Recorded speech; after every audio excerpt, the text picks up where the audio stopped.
এই মুহূর্তের সবথেকে বড় খবর, আসন্ন লোকসভা নির্বাচনে এবার বিজেপির প্রার্থী তালিকায় থাকতে চলেছে বিরাট চমক। মেদিনীপুর থেকে প্রার্থী হচ্ছেন না দিলীপ ঘোষ। অবশেষে জল্পনার শেষ হলো। তৃণমূলের কাছে নয়, দলের অন্দরেই লড়াইতে ভোটের আগেই হেরে যেতে হচ্ছে দিলীপ ঘোষকে।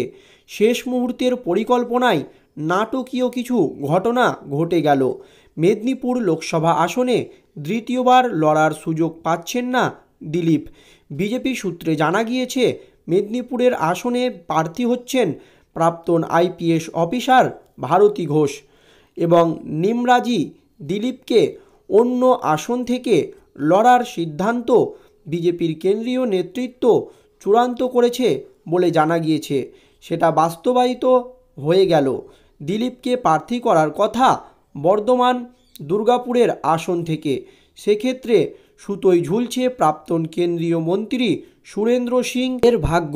তাকে আদৌ প্রার্থী করা হবে নাকি অন্য কোনো আসন দেওয়া হবে তা এখনও চূড়ান্ত হয়নি। তবে বিজেপি সূত্রে জানা গিয়েছে, বৃহস্পতিবার ও শুক্রবারের মধ্যে সব ঠিক হয়ে যাবে। 2019 সালে প্রথমবার লোকসভা নির্বাচনে প্রার্থী হয়েই তৎকালীন রাজ্য বিজেপির সভাপতি লড়েছিলেন মেদিনীপুর থেকে। তৃণমূলের মানস ভূঁইয়াকে তিনি হারিয়েছিলেন প্রায় 89,000 ভোটে। অন্যদিকে বর্ধমান ও দুর্গাপুরের আসনে বিজেপি জয় পেলেও আনন্দ সিং তৃণমূলের মমতাজ সংঘমিত্রাকে হারিয়েছিলেন মাত্র 2,439 ভোটে। সেই হিসেবে বিজেপির কাছে ওই আসন মেদিনীপুরের তুলনায় কঠিন। ফলে এখন যা পরিস্থিতি, তাতে চেনা এবং সহজ মাঠের বদলে কঠিন এক অচেনা মাঠে নামতে হচ্ছে রাজ্য বিজেপির সভাপতিকে। ইতিহাস অবধি সফল সভাপতি দিলীপ। গত লোকসভা নির্বাচনে তার নেতৃত্বে মেদিনীপুর সহ 18টি আসন জিতেছিল বিজেপি। তার আগে বাংলায় দলের সদস্য সংখ্যা ছিল খুব কম মাত্রা। কিন্তু এখন বিজেপির অন্দরমহলে প্রশ্ন উঠছে, তাহলে দিলীপ ঘোষ কি কেন্দ্রীয় নেতৃত্বের এই সিদ্ধান্ত মেনে নেবে? কয়েকদিন আগে পর্যন্ত তার অনুগামীরা বলেছিলেন এমন হলে ভোটে লড়বেন না দিলীপ ঘোষ। তবে এখন তারাই অন্য কথা বলছেন। দিলীপ ঘনিষ্ঠ হিসেবে পরিচিত রাজ্য বিজেপির এক নেতা বলেন, দিলীপ দা মনে করেন ব্যক্তির থেকে সংগঠন বড়, তার থেকেও বড় রাষ্ট্র। এমন নীতিতে বিশ্বাস করা দিলীপ দা নিশ্চয় দলের সিদ্ধান্ত মেনে নেবেন। এখন দুই আসনেই প্রার্থীর নাম ঘোষণা হয়েছে। তবে কেন্দ্রীয় নেতৃত্ব দিলীপকে যে আসনেই পাঠাক তিনি লড়বেন এবং জিতবেন। জানা গিয়েছে, গত কয়েকদিন ধরেই দিলীপ তার আসন পরিবর্তনের জল্পনা নিয়ে দলের ভিতরে উষ্মা প্রকাশ করেছিলেন। ভোট লড়তে হলে সেটা শুধু মেদিনীপুর থেকেই, এমন জেদ ধরেছিলেন দিলীপ ঘোষ। কিন্তু এখন নাকি দিলীপ অনেকটাই নমনীয় হয়েছেন। তাকে মেদিনীপুর না দেওয়া হলো বর্ধমান এবং দুর্গাপুরের আসনে। পেছনের দলের যে যুক্তি তা মেনে নিয়েছে বলেই জানা গিয়েছে। ফলে এবার শেষবেলায় নাটকীয় কোনো বদল না হলে দিলীপের আসন একরকম পাকা বলেই বিজেপি সূত্রে জানা গিয়েছে। দিলীপকে কেন মেদিনীপুরের আসনে দেওয়া যাবে না তা নিয়ে দলের অন্দরে অনেক যুক্তি ছিল। প্রথম যুক্তি হিসেবে বলা হয়, কেন্দ্রীয় বিজেপির পক্ষে বাংলায় যে সমীক্ষা করা হয়েছে তাতে মেদিনীপুরে দিলীপের জয়ের সম্ভাবনা কম। তবে সেই সমীক্ষা ঠিক নয় বলে দাবি ছিল দিলীপ গোষ্ঠীর। স্বয়ং দিলীপও ওই আসনে জয় নিয়ে নিশ্চিত বলেই জানান।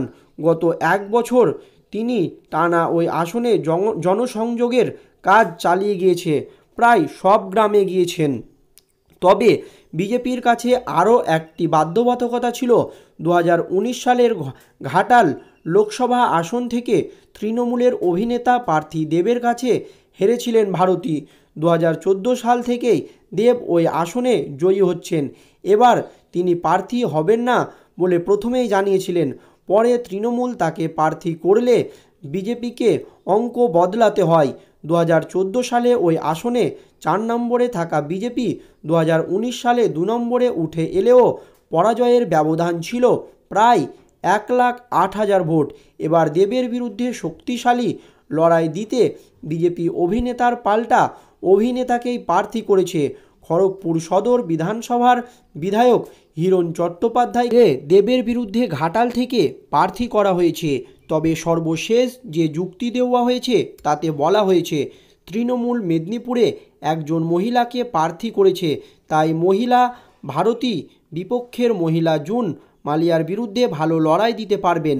অন্যদিকে দিলীপকে বর্ধমান ও দুর্গাপুর আসনে প্রার্থী করার পেছনে যে যুক্তি দেওয়া হচ্ছে তা হলো তৃণমূলের প্রার্থী কীর্তি আজাদের মোকাবেলা করার জন্য দিলীপের মতো জনপ্রিয় কোনো প্রার্থী দরকার। তবে ভারতীয় ক্রিকেট দলের প্রাক্তন অলরাউন্ডার তথা 1983 সালের বিশ্বকাপ জয়ী দলের সদস্য কীর্তির রাজনৈতিক কীর্তিও অনেক।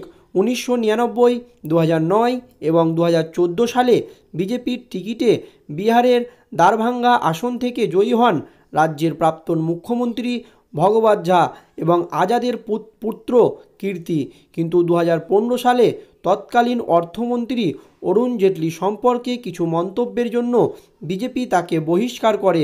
2019 সালে কংগ্রেসের টিকিটে তিনি ধানবাদ আসন থেকে লড়ে বিজেপির কাছে পরাজিত হন।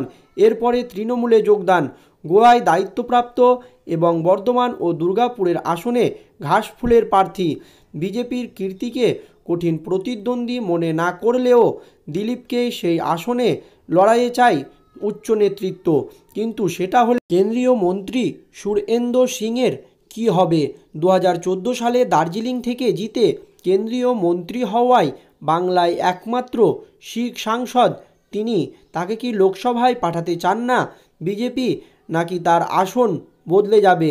তবে সুরেন্দ্র সিংয়ের আসন বদল 2019 সালেই হয়েছিল।